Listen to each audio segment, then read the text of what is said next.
Good evening all. Today our class is about second part of breast, that is, here I will write here, that is, we will discuss today about blood supply of breast, nerve supply of breast, lymphatic drainage of breast, as well as development of breast. Okay, blood supply, nerve supply, lymphatic drainage, as well as development of breast. This is our topics for today. Please share the video with your friends. Watch the video completely and then go through the notes to remember for a long time, or otherwise you will feel difficult at the end.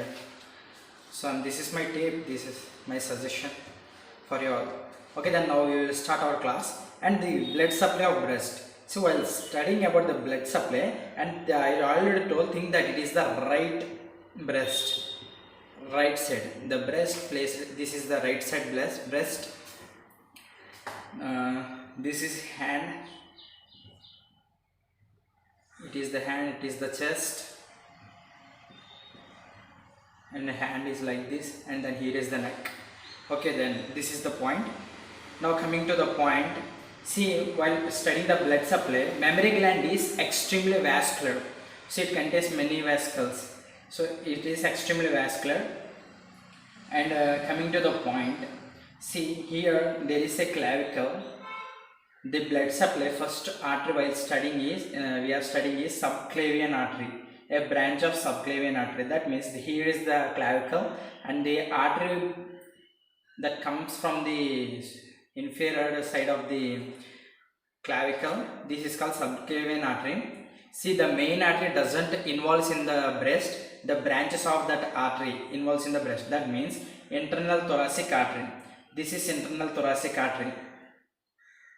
Internal thoracic arteries. These are internal thoracic arteries. These are branches of, I will write here with red ink. These are internal thoracic arteries.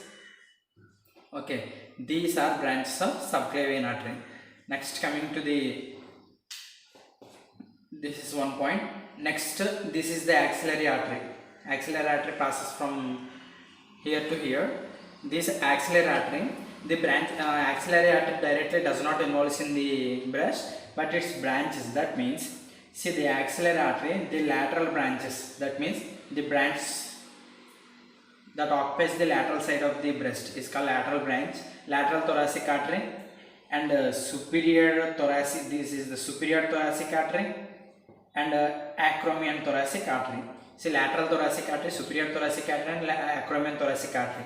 These arteries are branches from axillary artery. These are involved in the blood supply of this breast. Next, lateral branches of posterior thoracic intercostal arteries.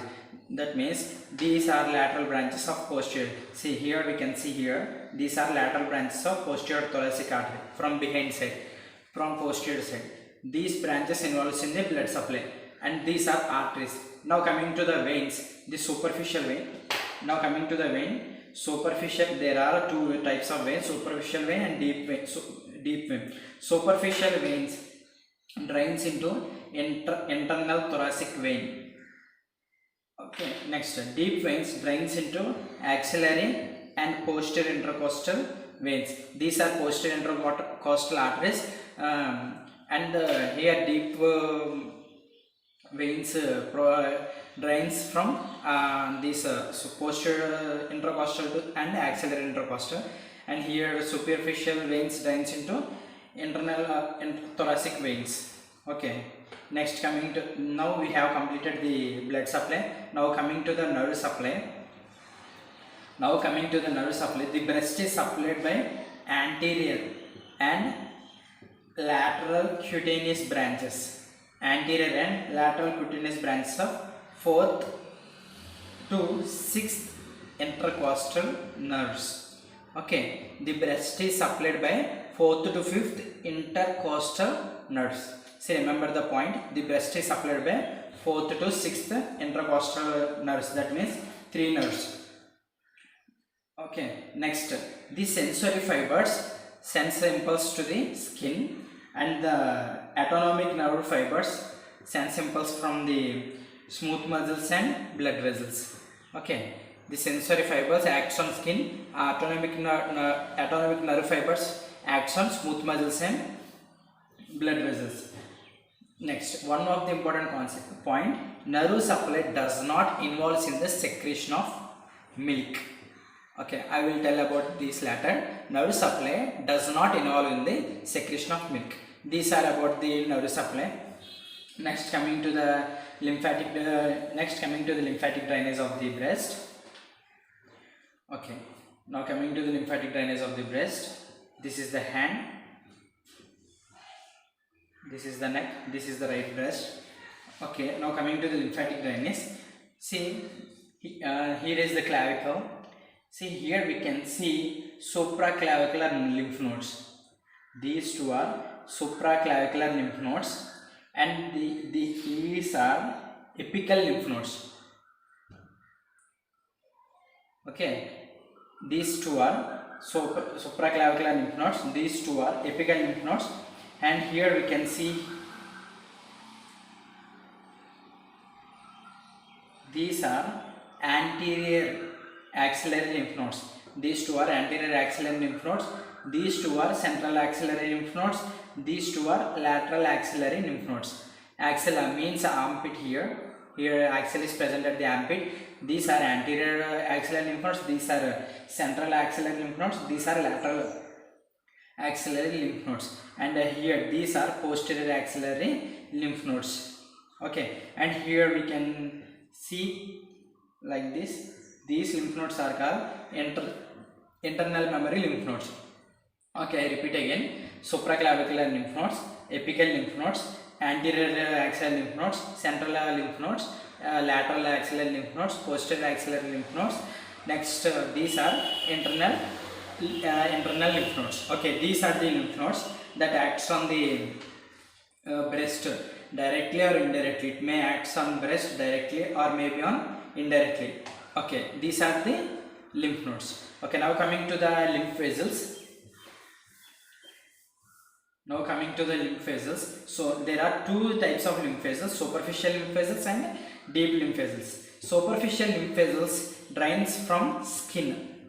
Superficial lymph vessel drains from skin, and deep lymph vessels drains from the parenchyma of breast. Parenchyma of breast. I already told in the last class, parenchyma is also called as mammary gland. Okay, mammary gland is different from breast.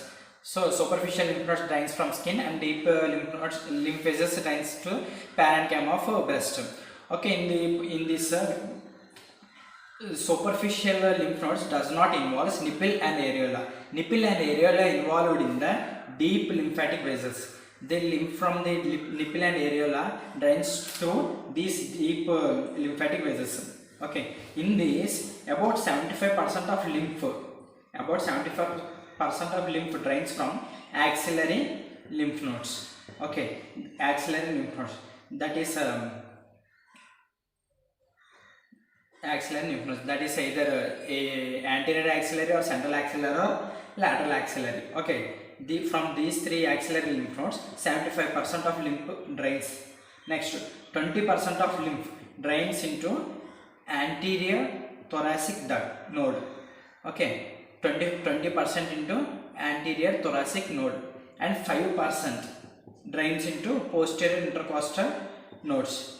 Okay, next I will tell again. 75% into axillary lymph node, that means anterior, central or lateral axillary lymph nodes.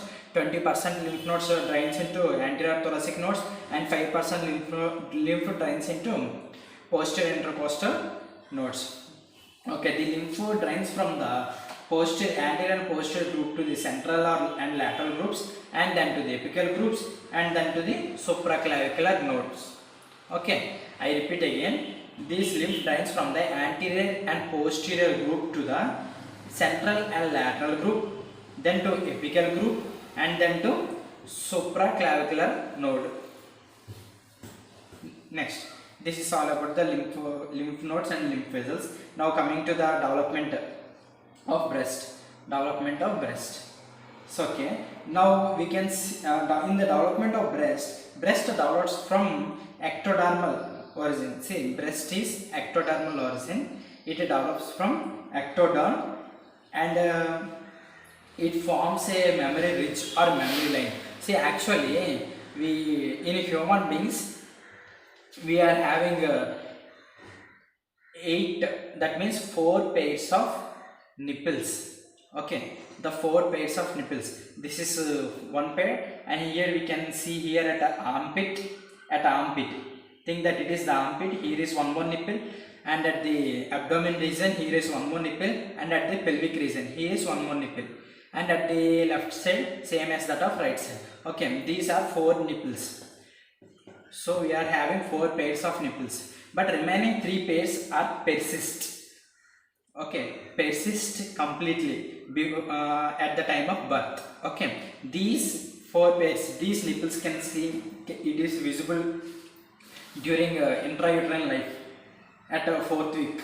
Okay, it appears during 4th week of intrauterine life. At birth these nipples disappear or persist. Okay, next,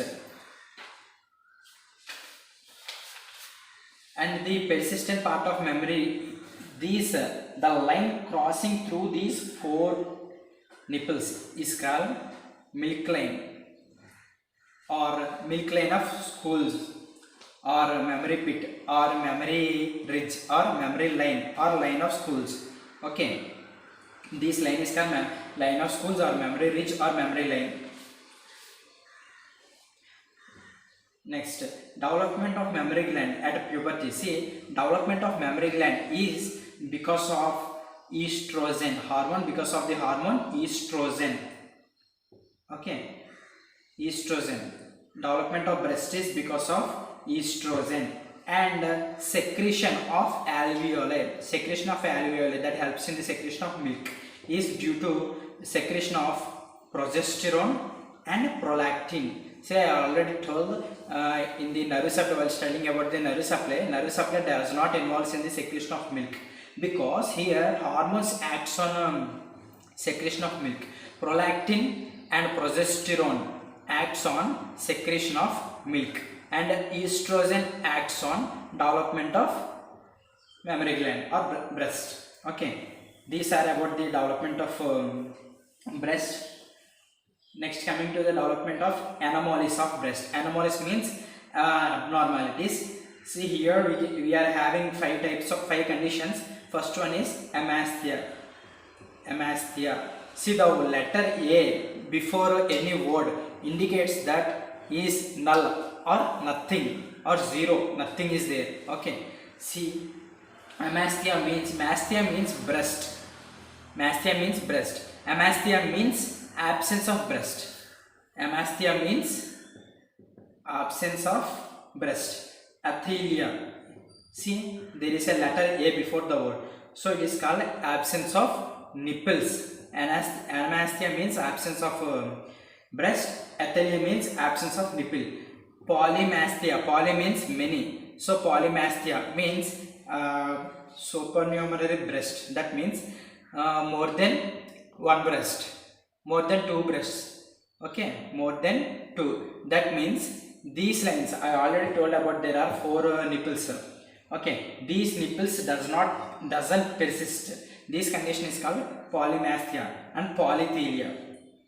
Polythelia means more number of nipples. Okay, next one more condition is called gynecomastia. We all know about that gynecomastia because we have studied it in intermediate standard. Gynecomastia is also called as Klinefelter's syndrome. Okay, what is meant by gynecomastia means it is the development of breast in males. Development of breast in males. Gynecomastia means development of breast in males. These are about today's class. We have completed blood supply, nerve supply, lymphatic drainage, and development of breast. Tomorrow we will continue with histology and clinical anatomy of the breast. Watch the video completely and share with your friends. Thank you all.